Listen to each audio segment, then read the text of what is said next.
नमस्कार, आदाब, सत श्री अकाल। चैट विद सुरेंद्र वत्स के नए एपिसोड में आप सबका बहुत बहुत स्वागत है। आज हमारे मेहमान गुजरात अहमदाबाद से आए हैं। डायरेक्ट सेलिंग का बहुत लंबा तजुर्बा है, ट्रेनिंग दे रहे हैं, बहुत सारे लोगों की ज़िंदगी में परिवर्तन ला रहे हैं। तो आइए मिलकर स्वागत करें जितेश गढ़िया सर का। जितेश सर, बहुत बहुत स्वागत है चैट विद सुरेंद्र वत्स में। Thank you sir, thank you so much, thank you so much.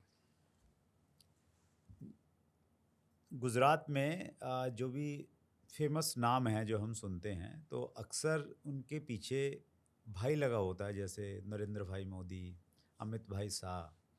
तो ऐसे जितेश भाई गढ़िया बोल सकते हैं? बोल इसके सकते हैं। इसके पीछे कोई कहानी है क्या है, मतलब? मुझे पर्सनल पूछ रहे हो तो बोल सकते हो, लेकिन मुझे जितेश ज़्यादा अच्छा लगता है। भाई की मतलब भाई क्यों, मैं उतना अटैच नहीं हूँ पर्सनली। अच्छा। मैं हमेशा जितेश गढ़िया ही लिखता हूँ। और मैं एक्चुअली, हम स्कूल में जब भी नाम लिखते थे तो टाइटल पहले लिखते थे अच्छा। स्कूलों में। हाँ। लेकिन बचपन से ही मैं कभी टाइटल पहले नहीं लिखा है, मैं जितेश गढ़िया पीछे ही लिखता हूँ। और मैंने बिल्कुल ध्यान दिया था कि मेरे बच्चे भी वैसे ही लिखने चाहिए कि भाई नाम उसका पहले आएगा और टाइटल बाद में आएगा। पता नहीं क्यों। नाम ही तो होता है, टाइटल कैसे होता है? जैसे एक आध नाम बताओ। जैसे हमारे गुजरात के अंदर अगर कोई बच्चा स्कूल में पढ़ता है तो हाँ। गढ़िया जितेश लिखेगा। नहीं, जैसे नरेंद्र भाई मोदी, तो मोदी भाई नरेंद्र थोड़ा है वो। मोदी नरेंद्र भाई, अच्छा। मोदी नरेंद्र भाई दामोदर दास, अच्छा, शाह ऐसा लिखा। अमित, मतलब आगे जो भी नाम होगा उस हिसाब से। अच्छा, ऐसा लिखा जाता है। स्कूल में, स्कूल में नहीं नहीं। टाइटल फर्स्ट आता है। अच्छा, ओके। तो स्कूल में जो लिखा जाता है और पब्लिकली जो रहता है, दोनों अलग अलग रहते हैं क्या? नहीं, पब्लिक में तो क्या होता है कि अब बच्चे को स्कूल में इस तरह से जब लिखाया गया है तो क्या कैसे बोलेगा वो अलग मामला। मतलब टाइटल पीछे बोलते हो कि आगे बोलते हो वो अपना पर्सनल मामला है, लेकिन स्कूलिंग में ऐसा है कि आप अच्छा, टाइटल ज्यादातर मतलब पहले ज्यादातर लोग पहले टाइटल रखते हैं स्कूलिंग में। स्कूलिंग में। ओके, स्कूलिंग में। ठीक है, हाँ। Got it. और भाई एक परंपरा सी है। अब उसके भाई पीछे तो मैंने भी नहीं सोचा कि आप मुझे ऐसा सवाल पूछने वाले हैं करके, लेकिन मेरा एक परंपरा सी है पूरे गुजरात में कि नाम के पीछे भाई लिखते ही है। और वाइफ को छोड़ के सब भाई के हिसाब से ही बुलाती है। तो एक परंपरा सी है, लेकिन उसके पीछे क्या है वो मैं नहीं बता सकता कि तो क्या है। महिलाओं में भी कुछ ऐसा है जैसे पुरुषों में भाई है? महिला में बहन लिखते हैं। अच्छा, ओके। हर लगभग मोटा मोटी अभी के नया जनरेशन में उतना नहीं है। अच्छा, जैसे आनंदी बेन, हाँ बहन, वो हाँ बहन ही है ना, मतलब? हाँ, आनंदीबेन पटेल। हाँ, तो वो ओके। आनंदी उसका नाम है। हाँ। लेकिन क्योंकि गुजरात का ट्रेडिशन है, वहाँ पीछे बहन लिखना या भाई लिखना करके वो आया था। लेकिन वो अभी मैं यंग जो जनरेशन है उसमें वो उतना मैं नहीं पाता हूँ, भाई या बहन दोनों में से कोई भी। That's good.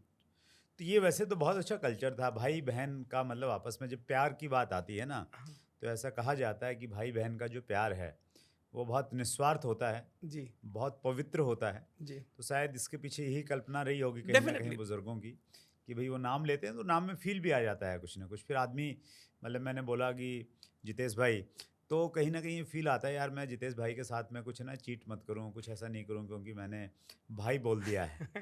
तो एनीवे, चीज़ें बदलती रहती हैं। एक्चुअली हमारे बुजुर्ग हमारी जब कल्चर में जाते हैं तो हमारे बुजुर्ग, हमारे ऋषि मुनि, वो हमारी कैपेसिटी के हिसाब से चीज़ें करते थे, लेकिन उसके पीछे साइंस होता था।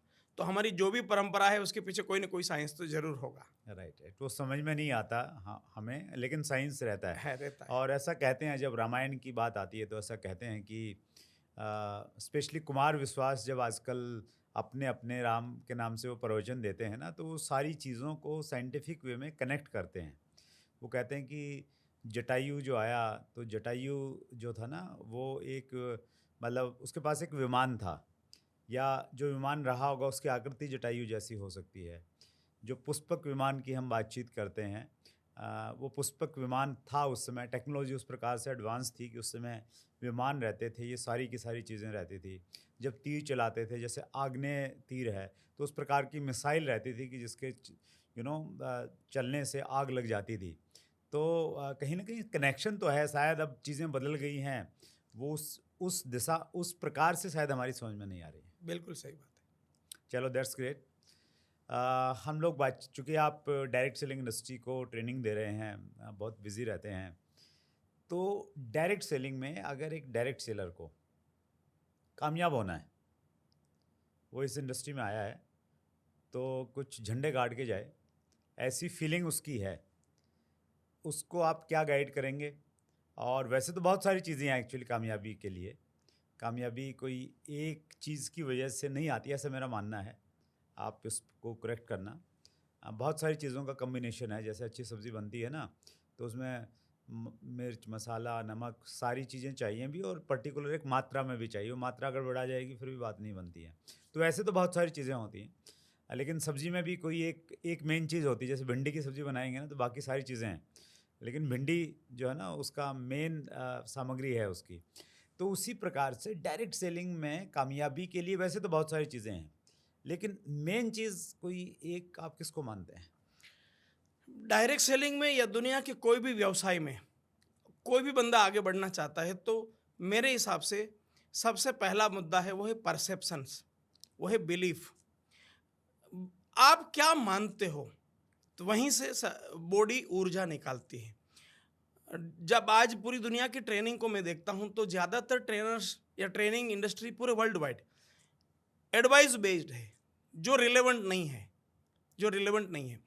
ये बॉडी, ह्यूमन बॉडी कभी एडवाइस एक्सेप्ट नहीं करता, कभी भी। आप नॉर्मल लाइफ में देखेंगे, हम लोगों को एडवाइस देते रहते हैं, कितने लोग लेते हैं, या तो हमें लोग एडवाइस देते रहते हैं, हम कहाँ लेते हैं।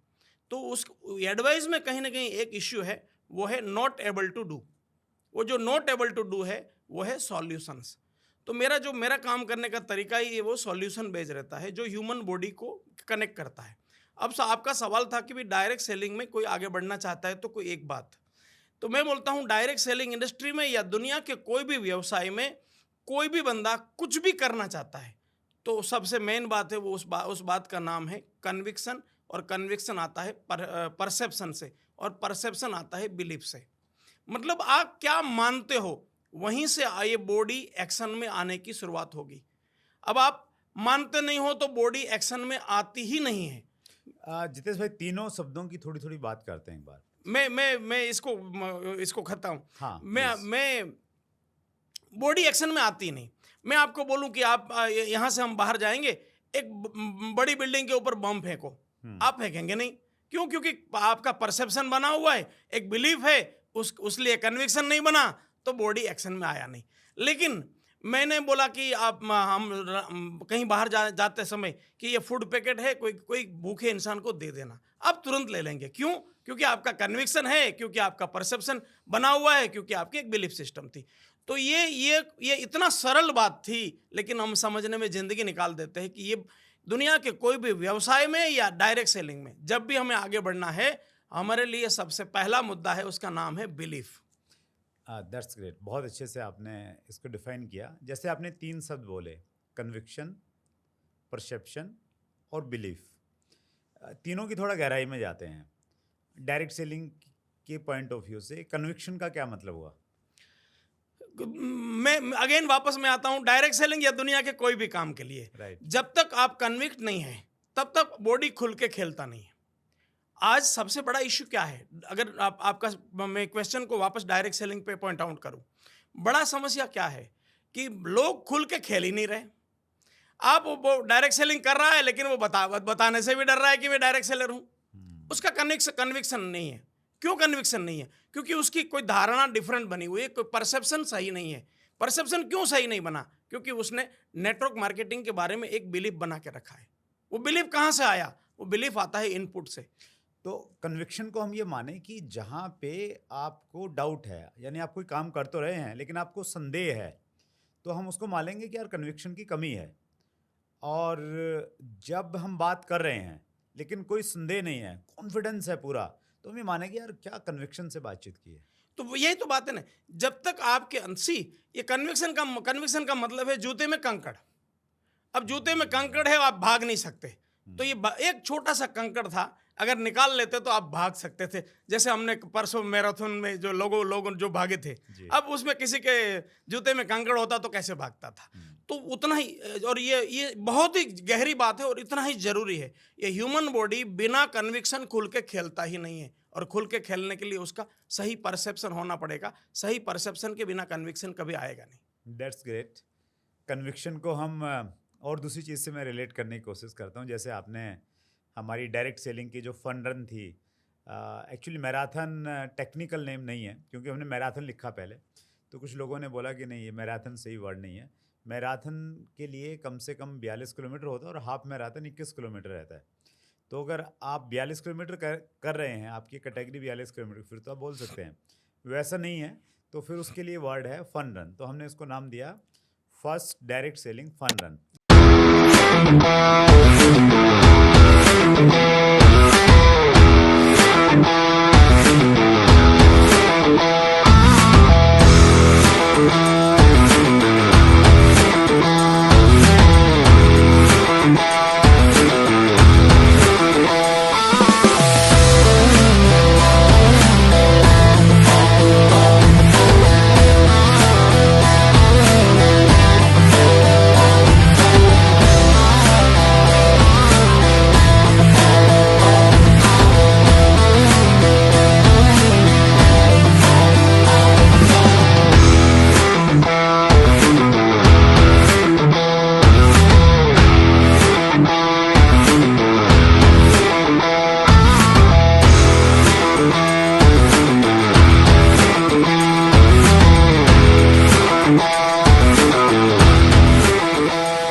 गुड। तो जो हमारी फन रन थी, इसके पीछे भी कहीं ना कहीं हमारा कन्विक्शन है।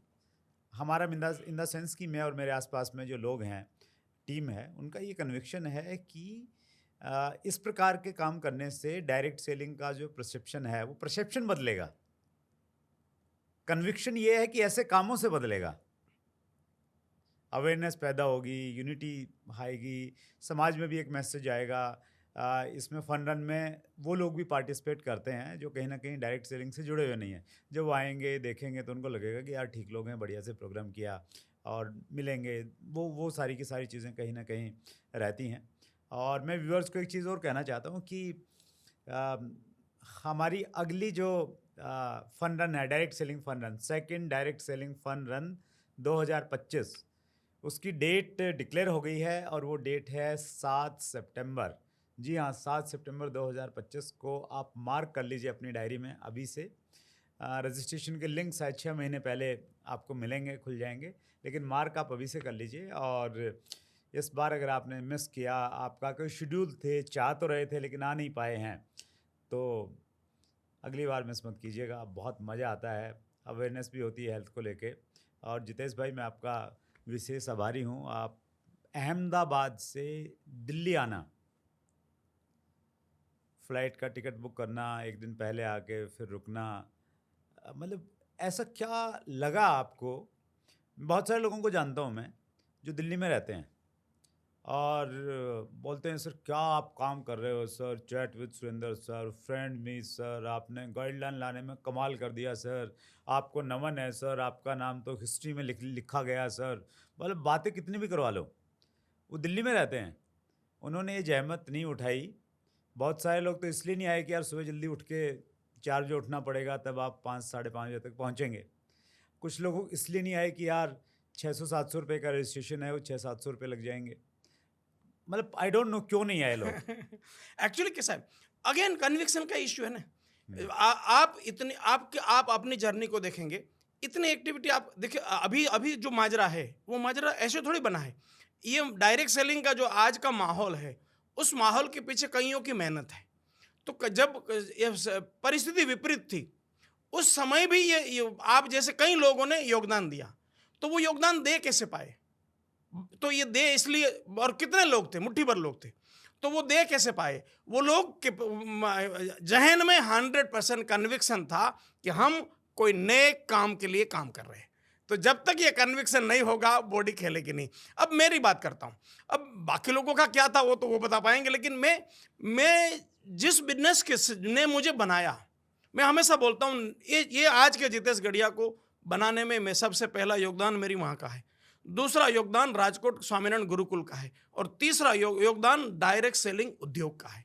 तो जिस उद्योग ने मेरी पहचान बनाई, जिसने तीन पिलर में से एक पिलर जो डायरेक्ट सेलिंग है, उसका कुछ सही को काम हो रहा है, उसमें मेरा प्रेजेंस होना, ये मेरे सौभाग्य की बात है। इसमें मैं कुछ दे रहा हूँ, वो शायद माजरा ही नहीं है।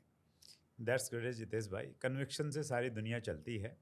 और अगर आपको लगे अगली बार डायरेक्ट सेलिंग कि जो हमारी फन रन है उसमें आप पार्टिसिपेट तो करना चाहते हैं, लेकिन आपको दिल्ली दूर लगे तो आप जितेश भाई को याद कर लेना, फिर आपको शायद दिल्ली उतनी दूर नहीं लगेगी। तो दैट्स ग्रेट, सुपर। सभी साथियों का बहुत बहुत धन्यवाद जिन्होंने first direct selling fun run में पार्टिसिपेट किया, हम सबको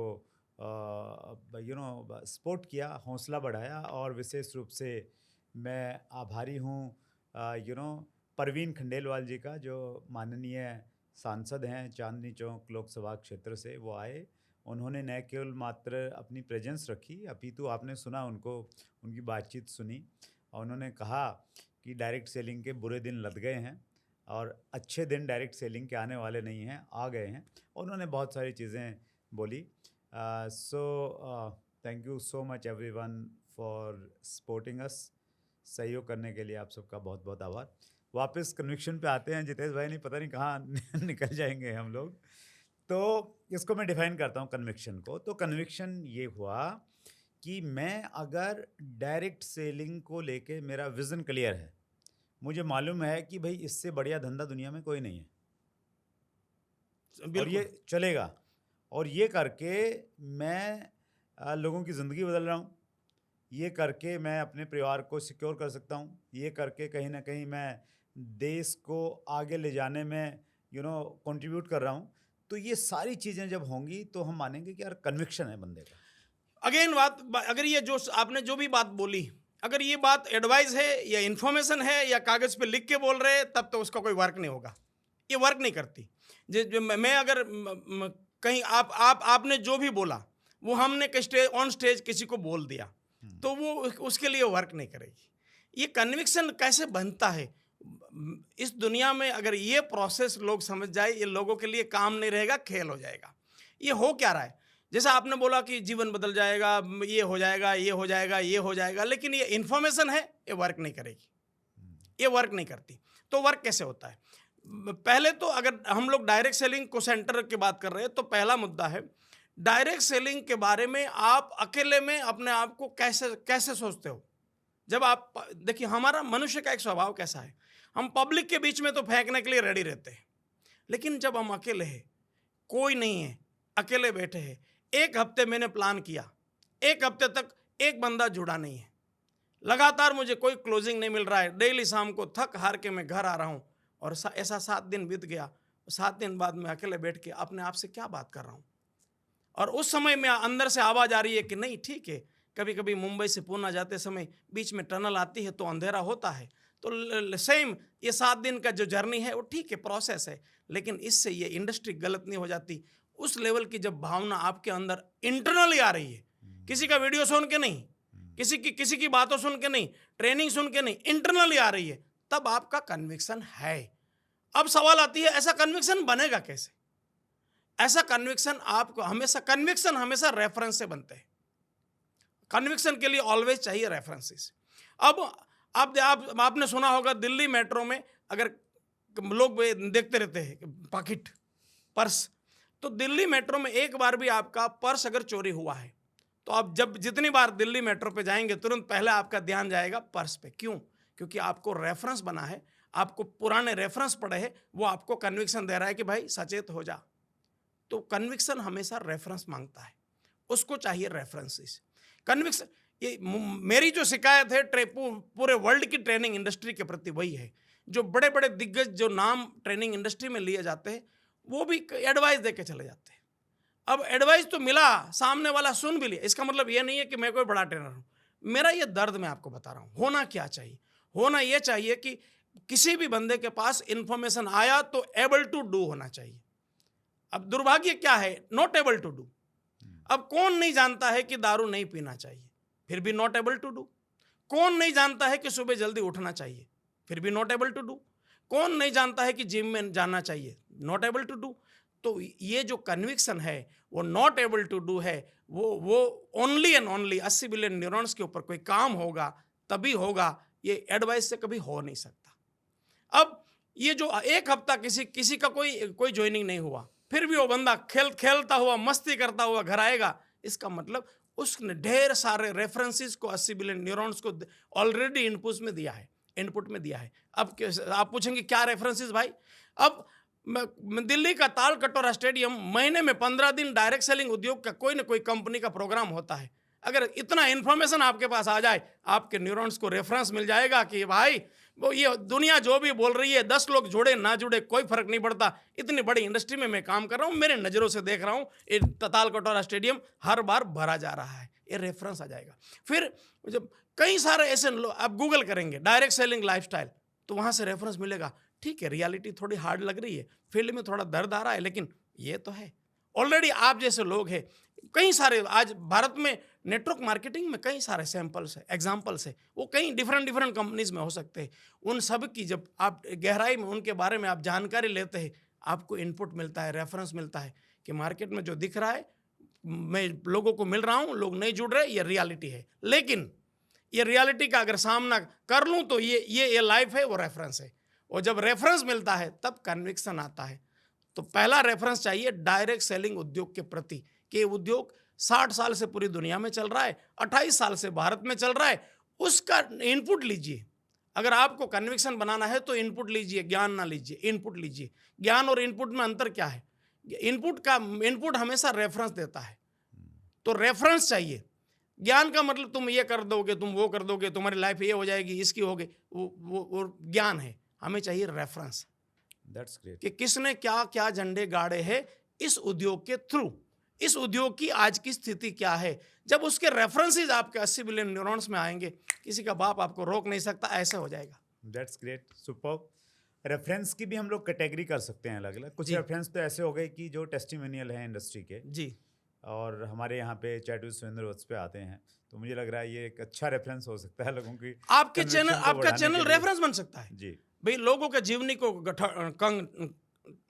डिटेल में उसका जानने के लिए, जानकारी लेने के लिए। एक तो ये हो गया रेफरेंस। दूसरे कुछ रेफरेंस हो गए कि जो गवर्नमेंट ने कुछ एक्टिविटीज़ की हैं। अगर एक व्यक्ति को मालूम चल जाए कि यार डायरेक्ट सेलिंग के ऊपर में रूल जा गए थे 2021 में, उसमें एक अमेंडमेंट रिक्वायर्ड था, वो अमेंडमेंट भी हो गया है, और उसके अलावा विश्वविद्यालयों में डायरेक्ट सेलिंग को पढ़ाया जाने लग गया है। तो इस प्रकार के रेफरेंसेस वो भी कन्विक्शन पैदा करेंगे कहीं ना कहीं। बिल्कुल। वर्ल्ड वाइड अगर हम लोग देखेंगे यार कितने देशों में धंधा चल रहा है, वो करेंगे। और एक आपने जैसे एग्जांपल दिया कि बड़े बड़े स्टेडियम में ये सब चल रहा है, तो ये हो गया रेफरेंस हो गया।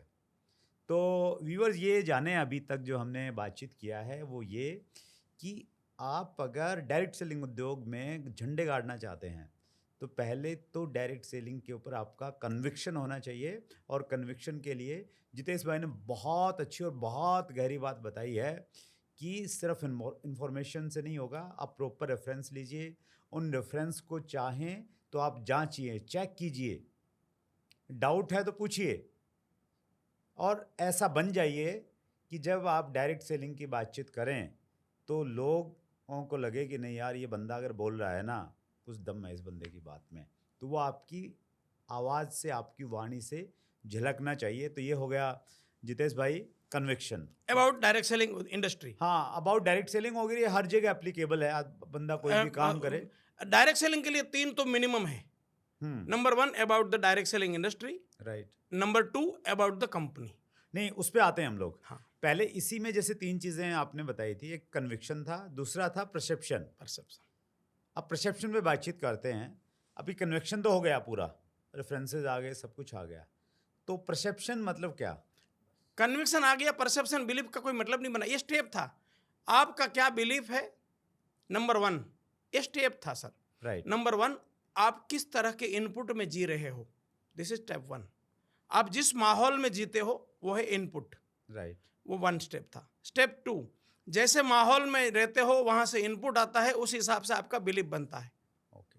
तो वो स्टेप 2 था। अब वो बिलीफ सॉलिड होते होते परसेप्शन बन जाता है, और परसेप्शन बन गया, वो कन्विक्शन अपने आप देता है। तो ये जर्नी थी। तो मतलब इसमें जो कन्विक्शन है वो तो बाकी का 3 स्टेप हो गया। हायर स्टेज है, conviction is the higher stage. Conviction तभी बनेगा जब आपका परसेप्शन सॉलिड था, परसेप्शन तभी बनेगा आपका कुछ बिलीफ आया था, और बिलीफ तभी बनेगा आपने उस हिसाब से इनपुट लिया था। इंटरकनेक्टेड है तीनों। Perfect, that's great. तो पहला परसेप्शन तो हो, परसेप्शन, बिलीफ या कन्विक्शन हम लेते हैं, वो हो गया इंडस्ट्री के प्रति। तो मान लेते हैं आज एक बंदे ने इंटरव्यू देखा, आज से पहले कन्विक्शन कम था, अभी पूरा हो गया। बोले साहब कन्विक्शन तो पूरा है मेरे अंदर में। अगेन वापस हाँ। इंटरव्यू देखने से कन्विक्शन नहीं आएगा। रेफरेंस ले लिए, जो जो आपने बताया इंटरव्यू वो सब देखने हुआ। के बाद उसने कागज पेन लेना होगा। कागज पेन लेके इस उद्योग में, डायरेक्ट सेलिंग उद्योग में वर्ल्ड वाइड में 60 साल में क्या हुआ है, उसके कुछ फैक्ट्स एंड फिगर उसने कागज पे लेने होंगे। मान लिया वो सारे और रेफरेंस ले 28 साल लिए। में इंडिया में क्या हुआ उसका जितेश भाई- रेफरेंस लेते ही उसका चॉइस नहीं बनेगा, वो बाय डिफॉल्ट कन्विक्शन बन जाएगा। जितेश भाई मान लिया हमने, बंदे ने सब कुछ कर लिया, हाँ, तो अब आगे क्या? पहला स्टेप खत्म हुआ। अब दूसरा स्टेप है, ऐसा ही उसको सेम कन्विक्शन चाहिए अपनी कंपनी के बारे में, जिस कंपनी के साथ काम करते हैं। ये जब तक उस लेवल का कन्विक्शन नहीं होगा, आपका बॉडी खुल के खेलेगा नहीं। अब अगेन प्रोसेस तो सेम है। कंपनी के बारे में इनपुट लीजिए। आप जिस कंपनी के साथ काम कर रहे हो उसके बारे में डिटेल में इनपुट लीजिए। इस कंपनी की पूरी कुंडली खंगालिए, इनपुट लीजिए। वो इनपुट आपके आपका बिलीफ बनाएगा। वो फिर धीरे धीरे वो बिलीफ अपने आप परसेप्शन, एक धारणा बना लेगा कि मेरी कंपनी ऐसे है। जितेश भाई यहाँ मैं आपसे एक प्रश्न पूछूंगा, क्योंकि आप तो मल्टीपल कंपनीज में जाते रहते हैं, ट्रेनिंग देते रहते हैं। अब इंडस्ट्री के बारे में तो चलो उसने गूगल कर लिया, देख लिया, रेफरेंसेस मिल जाते हैं। अब कंपनी के बारे में रेफरेंसेस मिलना, और स्पेशली कोई नई कंपनी है तो बड़ा मुश्किल रहता है। नहीं आ जाएगा। नहीं, देखिए सर, अभी का जमाना ये दुनिया का सबसे श्रेष्ठ टाइम है। मैं आप आधे घंटे सामने बैठेंगे, सामने वाले की जन्म कुंडली थोड़ी बहुत तो समझ में आ जाती है। तो आज का जमाना सबसे श्रेष्ठ टाइम है। नहीं, मैं एक क्रॉस क्वेश्चन करता हूँ जी जितेश भाई, सर। ताकि थोड़ी क्लैरिटी आए। बिल्कुल सर। जितेश भाई आज ट्रेनर हैं, जी सर। ट्रेनिंग देते हैं। जी सर। ट्रेनिंग देते देते जितेश भाई को लगा कि यार अपनी कंपनी खोलते हैं, कंपनी वाले बड़ा पैसा बना रहे हैं। हाँ अब जितेश भाई ने अपनी डायरेक्ट सेलिंग कंपनी खोल दी, हाँ ठीक। और एक बंदा है जिसका डायरेक्ट सेलिंग को लेकर तो कन्विक्शन बहुत बढ़िया है, और वो जितेश भाई को भी जानता है कि यार जितेश भाई ट्रेनर तो बहुत बढ़िया हैं, लेकिन जितेश भाई अभी डायरेक्ट सेलिंग कंपनी के एमडी हैं, तो वो कंपनी को चला पाएंगे नहीं चला पाएंगे, वो कैसे चेक करे, कैसे रेफरेंसेस ले, कैसे कन्विक्शन पैदा करे? इस सवाल को दो भाग में बांटता हूँ। पहला तो जितेश भाई कभी कंपनी खोलेगा नहीं, ये मैं ऑन रिकॉर्ड बोल रहा हूँ। और मैं इसलिए बोल रहा हूँ कि खोलना गलत है या सही मुद्दा नहीं है। जिस दिन मैंने ट्रेनिंग शुरू किया, जिस दिन मैंने डायरेक्ट सेलिंग का ट्रेनिंग शुरू किया, उस दिन मैंने अपने आप को एक प्रतिज्ञा ली है कि ज़िंदगी में मैं ट्रेनिंग करके अब कोई दूसरा सेम इंडस्ट्री का डिपार्टमेंट में नहीं जाना चाहिए जहाँ कईयों की मौत हो जाए। जितेश भाई लाइटर मोड पे मैं एक चीज़ कहना चाहता हूँ, हमारे यहाँ दिल्ली में अरविंद केजरीवाल ने भी कस्में खाई थी। देखो अब वही तो कैरेक्टर आता है ना सर, कैरेक्टर तो यही आता है ना, यही तो कैरेक्टर है ना। आप और कैरेक्टर कैसे होता है, डायरेक्ट ये कोरोना के काल में जब मैं ट्रेनिंग में आया, मुझे 7-8 साल होगा। मैं जिस दिन मैंने पहली ट्रेनिंग की, उस दिन से मेरा ये व्रत है कि मैं डायरेक्ट सेलिंग के कोई दूसरे रोल में नहीं जा सकता। क्यों? क्योंकि कईयों की मौत हो जाती है, दुनिया दिखाओ पे जाती है। अब मेरे सोशल मीडिया प्लेटफॉर्म पे कई लोग कनेक्ट हैं, अब मैं कुछ और कांड करूं तो वहाँ कई लोग भ्रमित हो जाते हैं। तो मेरा ये व्यक्तिगत सवाल का जवाब है कि मैंने ये तय किया है कि मैं ट्रेनिंग को छोड़ के और कहीं जाने वाला नहीं हूँ। ये पहला बात है। क्यों? क्योंकि ये जरूरी है। मतलब कंपनी जो है डायरेक्ट सेलिंग की, वो जितेश भाई की खुल के ट्रेनिंग ले लें, उनको घबराने की जरूरत नहीं है कि जितेश भाई लेके चले जाएंगे। सर कंपनियों ने, सीएमडीओ ने, बाकी लोगों ने एग्जाम ले ली। कोरोना काल में कईयों ने एग्जाम ले ली कि सर आप हमारे साथ हम मिल के काम करेंगे, आपका एक्सपीरियंस है। मैंने सबको रिस्पेक्टफुली बोला कि आपकी रिस्पेक्ट मैं करता हूँ, लेकिन मैंने जानबूझ के मेरे लिए सर, मेरी लाइफ गांधी जी से बहुत प्रेरित है। मेरी लाइफ में मैं 13 साल की उम्र में मैंने पहली किताब जो पढ़ी थी उसका नाम है सत्यना प्रयोगो, गांधी जी की आत्मकथा। ये मेरी ज़िंदगी की पहली किताब है। ये आज भी मैंने वो 13 साल की उम्र में जो खरीदी थी वो भी है, और नई, क्योंकि वो कागज़ खराब होते करके नई भी है। तो 13 साल की उम्र में मैंने पहली किताब पढ़ी थी सत्यना प्रयोगो। तो मेरे लिए ईश्वर भी सत्य के बाद आता है। ईश्वर, पर मैं आज भी एक खुला बोलता हूँ, खुला मानता हूँ कि बंदा सत्य पे नहीं है तो ये ईश्वर को भी चीट नहीं कर रहा है। आप किसी भी धर्म से जुड़े हैं और आप कुछ भी कर रहे हो तो फिर क्या आप जिसको भी मानते हो उसको क्या मानते हो? आप उतना भोला है कि उसको आपकी करनी समझ में नहीं आ रही है। तो मेरे लिए ईश्वर से पहले सत्य आता है, उसके बाद ईश्वर का रास्ता खुलता है। तो मैं 13 साल की उम्र से ये मैं गांधी जी से बहुत सॉलिड फॉलोअर हूँ कि भाई जीवन में सत्य होना एक चाहिए। पॉइंट क्लियर हो गया, जितेश भाई कंपनी नहीं खोलेंगे। नहीं खोलेंगे। अब दूसरे पॉइंट पे हाँ, तो ये पहला पॉइंट हो गया कि मैं जीवन में एक है। अब सवाल आता है कि कोई भी बंदा कंपनी खोला है जिसको इस लाइन का ज्यादा अनुभव नहीं है, तो उसका ये दूसरा परसेप्शन कैसे बनेगा? सवाल आया ना। जिसको भी नए बंदे को इसके साथ जुड़ना है, वो जुड़े कि ना जुड़े, जुड़े तो क्यों जुड़े, ना जुड़े तो क्यों ना जुड़े, ये आपका सवाल है। तो पहला मैं हमेशा बोलता हूं, पुराने जमाने में एक एडवर्टाइज आती थी, शायद स्प्राइट की थी, दिखाओ पे ना जाओ, अपनी अक्ल लगाओ। तो हमेशा बोलता हूं, आज का जमाना कैसा है सर, हम लोग दिखाओ पे तुरंत जाते हैं। हम देखते हैं कि इसका कितने फॉलोअर्स है। अरे सोशल मीडिया पे एक बड़ा बड़ा हंगामा हुआ था भारत में ट्रेनर का मामले में। उस समय गुजरात में लगभग हर एक न्यूज़ चैनल पे मेरा इंटरव्यू आया था, और उस समय मुझे पूछा गया था कि इतने सारे फॉलोवर है और ये बंदा ऐसा कर रहा है अपनी वाइफ के साथ। मैंने बोला कि जीवन में कभी भी मैं सभी व्यूअर्स को कहना चाहता हूँ कि जीवन में कभी भी किसी का भी जजमेंट उसके फॉलोवर से ना लीजिए। फॉलोवर्स इतने हैं तो वो सही है ये मानने की जरूरत नहीं है, गलत है ये भी मानने की जरूरत नहीं है, बस वो फॉलोवर है। तो कभी भी आप दिखाओ पे नहीं जा सकते सर, थोड़ा तो अपना दिमाग लगाना पड़ेगा। और मेरा ये दृढ़ मानना है सर, किसी को भी आप आधा घंटा 1 घंटा मिलते हैं, उसका प्रेजेंटेशन सुनते हैं। अब कंपनी नहीं खुली है, 4 दिन हुआ है, तो वो सीएमडी का कुछ भूतकाल तो होगा, उसका कोई पास्ट तो होगा, वो कहाँ से आया है, क्या किया है, रेस्ट ऑफ द लाइफ में उसका क्या कल्चर रहा है, वहाँ से चीज़ें तो पकड़ में आ जाती है। और फिर भी कोई लोग जुड़ता है, वो तो जानबूझ के जुड़ते हैं। कोई अगर गलत कंपनी के साथ भी जुड़ता है तो वो पूरा शामिल होता है। कई बार लालच खींच लेता है, लालच खींच लेता है। अदरवाइज आपको रेफरेंस, ऐसे जरूरी नहीं है कि नेटवर्क मार्केट, राजा भी एक दिन तो बचा ही था। तो कोई कंपनी नहीं कल नहीं खुल रही है तो वो नहीं जुड़ना चाहिए, जुड़ना चाहिए। बस किसी के भी साथ आप जुड़ते हो तो उसका गहरा स्टडी करिए, वहां से आपको इनपुट मिलेंगे, कैरेक्टर से इनपुट मिलेगा। मैं जितेश भाई इसमें 1-2 चीज़ें ऐड करना चाहता हूँ। जैसे रेफरेंस की बातचीत की, तो रेफरेंस में मुझे ऐसा लगता है सबसे पहले तो व्यक्ति को, एक आम आदमी जिसको डायरेक्ट सेलिंग की बहुत ज़्यादा समझ नहीं है, तो वो कंपनी की वेबसाइट पे जाए और वहाँ पे ये जाके देखे कि क्या कंपनी ने गवर्नमेंट के द्वारा जो रिक्वायर्ड डॉक्यूमेंट्स हैं, जो डायरेक्ट सेलिंग रूल्स बताते हैं कि 13 डॉक्यूमेंट्स आपने कंपनी की वेबसाइट पे अपलोड करने, ये मैंडेटरी है हर कंपनी के लिए अगर वो डायरेक्ट सेलिंग में है तो क्या कंपनी ने वो 13 डॉक्यूमेंट्स अपलोड किए हुए हैं?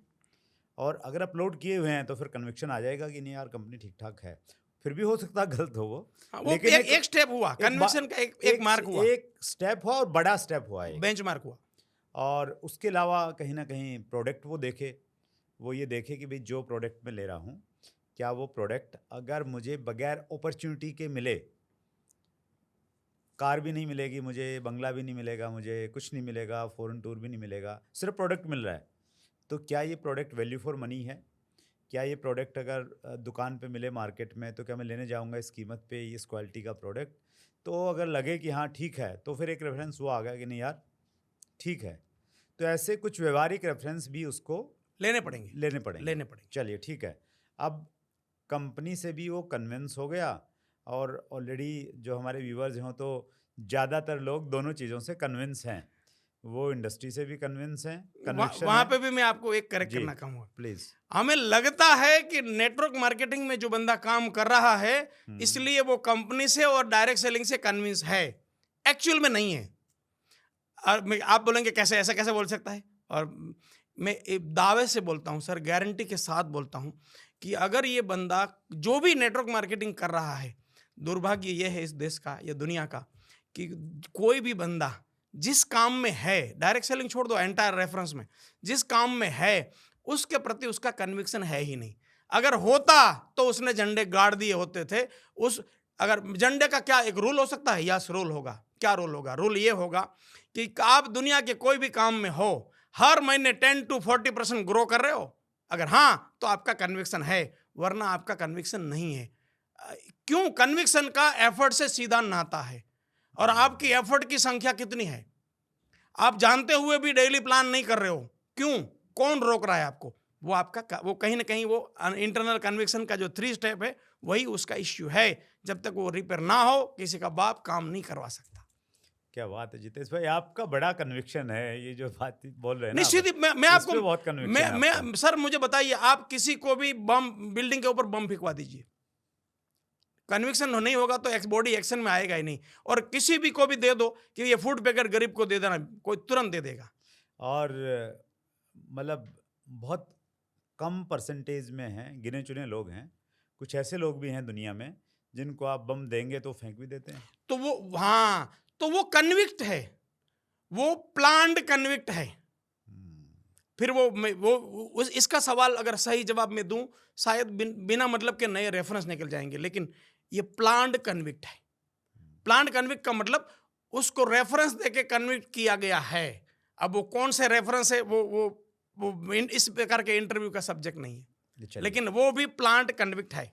चलो वाह, मैं थोड़ा सा ऑप्टिमिस्टिक दृष्टि से देख रहा हूँ, आशावादी तरीके से सोच रहा हूँ कि भाई हमारे व्यूअर जितने भी हैं वो सारे के सारे कन्विंस्ड हैं कि वो बेस्ट इंडस्ट्री में हैं, और वो ये भी कन्विंस्ड हैं कि वो बेस्ट कंपनी में हैं, फिर भी धंधा नहीं चल रहा हो तो क्या करें? तो अरे बाबा वही तो बोल रहा हूँ, नहीं है इसलिए नहीं चल रहा है सर। यही अच्छा, ये हो सकता है क्या कि भाई एक तीसरा पॉइंट बाकी है जितेश भाई, एक पहलू तो ये हो गया कि भाई वो कन्विंस्ड नहीं है इसलिए नहीं चल रहा, तो क्या ऐसा भी हो सकता है कि इन दोनों चीजों से तो वो कन्विंस्ड हैं लेकिन फिर भी धंधा नहीं चल रहा हो? तीसरा एक एंगल है, ये एक्चुअली क्या चाहिए। मैं जब से इस चीज को समझा हूं ना, मुझे लग रहा है ये स्कूल से मैंडेटरी होना चाहिए। आप सर मोबाइल लेते हैं, उसका बुकलेट आता है कैसे यूज करेंगे, टीवी लेते हैं उसका बुकलेट आता है कैसे यूज करेंगे। इस ह्यूमन बॉडी को कैसे यूज करना उसका बुकलेट ही नहीं यूज करेंगे, उसका साइंस भी नहीं समझेंगे कि ये मनुष्य का शरीर कैसे चलता है। अब सिंपल बोलूं सर, जैसे एक्टिवा में पेट्रोल चलेगा डीजल नहीं चलेगा, कोई कंफ्यूजन नहीं है, पूरी दुनिया जानती है। लेकिन उतना ही सत्य है कि इस ह्यूमन बॉडी को एडवाइस नहीं चलेगा, सॉल्यूशन चाहिए। अब फिर भी पूरी दुनिया सालों से सदियों से सब एडवाइस कर रहे हैं और मान कोई नहीं रहा है, और फिर भी कर रहा है। तो उसको चाहिए कि एबल टू डू करना। इंफॉर्मेशन के तौर पे ऐसा कुछ भी नहीं है जो संसार में लोग छोटे बच्चे से लेकर बूढ़े तक कोई जान नहीं रहे, लेकिन नॉट एबल टू डू वहां लगा हुआ है, उसको एबल टू करना है। और ये एबल टू करने के लिए डायरेक्ट सेलिंग उद्योग के अंदर इंडस्ट्री, कंपनी, खुद और व्हाट इज इंपॉर्टेंट, ये जब सीक्वेंस खत्म ना हो तब तक बंदा डायरेक्ट सेलिंग के काम करने के लिए लायक ही नहीं बना है, फिर तो सक्सेस की तो बात ही छोड़ दो।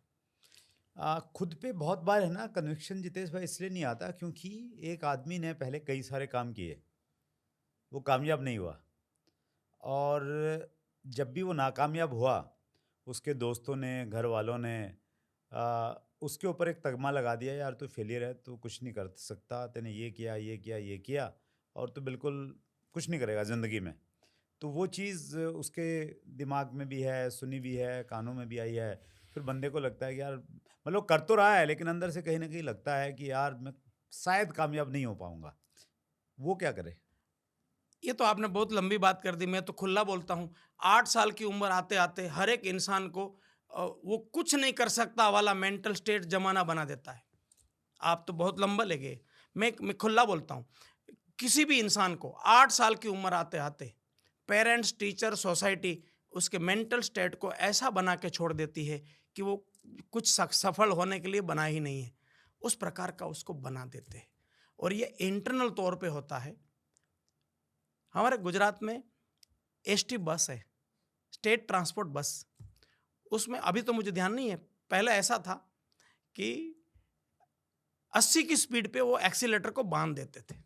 अच्छा, अब ड्राइवर उसके पूरा एक्सीलेटर के ऊपर चढ़ जाए, 90 चलेगी? नहीं चल सकते क्योंकि बांधा हुआ है। ये एक्चुअली एसटी बस में तो ऐसा गुजरात में बांधा था, वो हमें मालूम था। लेकिन मुझे आपको इस जमाने को 8 साल की उम्र में इसी तरह लोग बांध देते हैं कि तू कुछ नहीं कर सकता। और ये इंटरनल रेफरेंसेस से बांधा हुआ है, एडवाइस से कोई तोड़ भी नहीं सकता।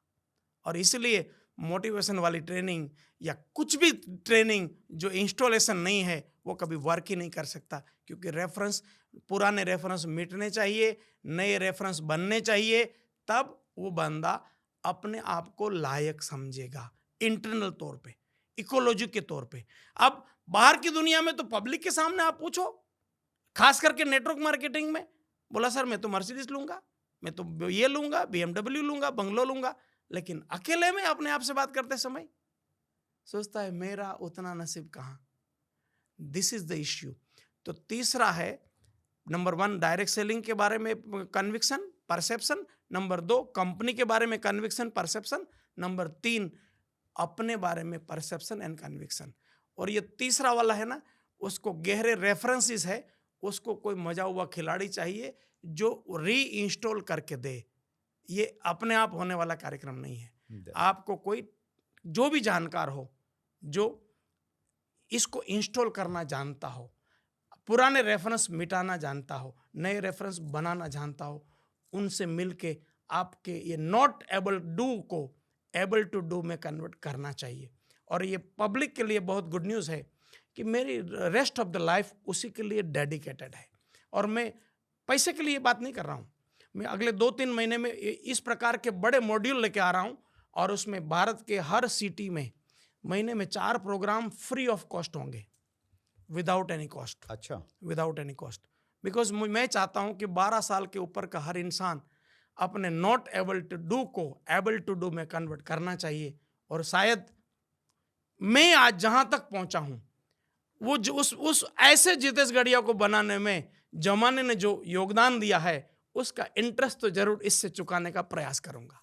दैट्स ग्रेट जितेश भाई। आपकी जो भावनाएं हैं, आपका जो जुनून है इंडस्ट्री के प्रति और उसके पीछे की जो इंटेंशन है, वो बिल्कुल साफ झलक रही है। और आपने कन्विक्शन की बातचीत की, आप पूरी तरह से कन्विंस हैं इस चीज़ से।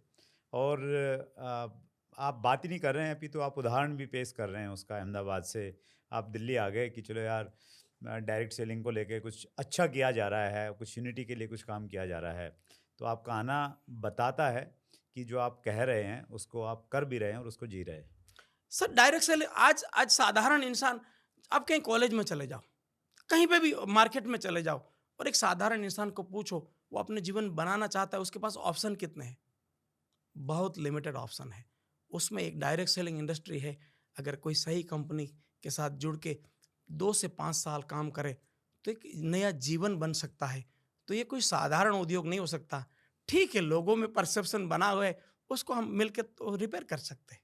दैट्स ग्रेट जितेश भाई, बहुत बहुत धन्यवाद आपका। पहले तो फर्स्ट डायरेक्ट सेलिंग फंडन का हिस्सा बनने के लिए, और दूसरा इतना सारा समय निकाल के हमारे बीच में आने के लिए, और तीसरा जो आप एक नई शुरुआत कर रहे हैं कि 4 बड़े शहरों में आप फ्री लोगों को ट्रेनिंग देने वाले हैं, उसके लिए। 1 मई 2023 से ये मिशन शुरू हो चुका है। अच्छा, ऑलरेडी ये कर रहे हैं आप? 1 मई 2023 से। 1 मई गुजरात का स्थापना दिन है, गुजरात और महाराष्ट्र का स्थापना दिन है, तो इसलिए मैंने वो डेट चुना। और वो एकदम से अंदर से आया कि कुछ अब ब्रेड एंड बटर से ऊपर उठ के क्या किया जा सकता है। और तब मेरे जहन में आया कि मेरे जीवन का मिशन ही यही है कि 12 साल के ऊपर के हर एक इंसान को मेंटल स्टेट को रिसोर्सफुल बनाना। और फिर मैंने ये प्रतिज्ञा ली कि 1 मई 2023 से पहले गुजरात, फिर महाराष्ट्र, मतलब गुजरात, फिर पूरा भारत, फिर वर्ल्ड में महीने में 4 प्रोग्राम फ्री में होने चाहिए, जहाँ पे कोई मनी से मैं मानता हूँ कि ऑलरेडी कर रहे हैं आप ये? हाँ, ऑलरेडी कर रहा हूँ सर, ऑलरेडी कर रहा हूँ। दैट्स ग्रेट जितेश भाई। और बाकी लोग हाँ कुछ बोल रहे हैं, प्लीज। और मैं चाहता हूं कि जितेश गढ़िया इस नाम के सोशल मीडिया कोई भी प्लेटफॉर्म पे आप लोग जुड़ना चाहिए, क्योंकि महीने में जो 4 प्रोग्राम फ्री हो रहे हैं, वो कहाँ हो रहे हैं, उसका इन्फॉर्मेशन आपके पास कैसे है? हम आगे बढ़ें उससे पहले जितेश भाई, हमारी पूरी टीम की तरफ से ये एक छोटा सा भेंट आपको। Thank you sir. Direct selling का विजेता कैसे बने पार्ट 1, और पार्ट 1 भी पार्ट 2 भी उम्मीद करते हैं बहुत जल्दी आपको गिफ्ट करेंगे। Thank you sir, thank you so much. Thank you. Jitesh भाई से अगर आपको जुड़ना है, और जितेश भाई आपका देखिए, पहले भी हमने इंटरव्यू शूट किया, लेकिन आप जिस कन्विक्शन के साथ आपने बातचीत किया, पहले तो हमारे आगे है ना घड़ी टिक टिक करती रहती थी कि यार 25 मिनट हो गए हैं, तो अभी आज हमारा, मुझे लग रहा है ये इंटरव्यू 40 मिनट से ज़्यादा का हो गया है। तो वो प्रेशर नहीं था शायद मेरे ऊपर में भी, शायद इसलिए मैंने उतने ध्यान से बातों को सुना और आपने बखूबी दिल खोल के बातें की हैं। तो उसके लिए बहुत बहुत आभार। और ऐसी बातें अगर आपको और सुननी है जितेश गढ़िया जी से, जितेश गढ़िया जी को आप फॉलो कीजिए, और डिस्क्रिप्शन में भी हम जितेश गढ़िया के जो सोशल मीडिया के लिंक हैं वो आपके साथ में शेयर करेंगे, ताकि आपको ज़्यादा जहमत नहीं उठानी पड़ेगी। सो जितेश भाई, एक बार फिर दिल की गहराई से बहुत बहुत धन्यवाद। Thank you so much. Thank thank you so much. So ये थे जितेश गढ़िया जी, गुजरात से जुनूनी डायरेक्ट सेलिंग ट्रेनर हैं।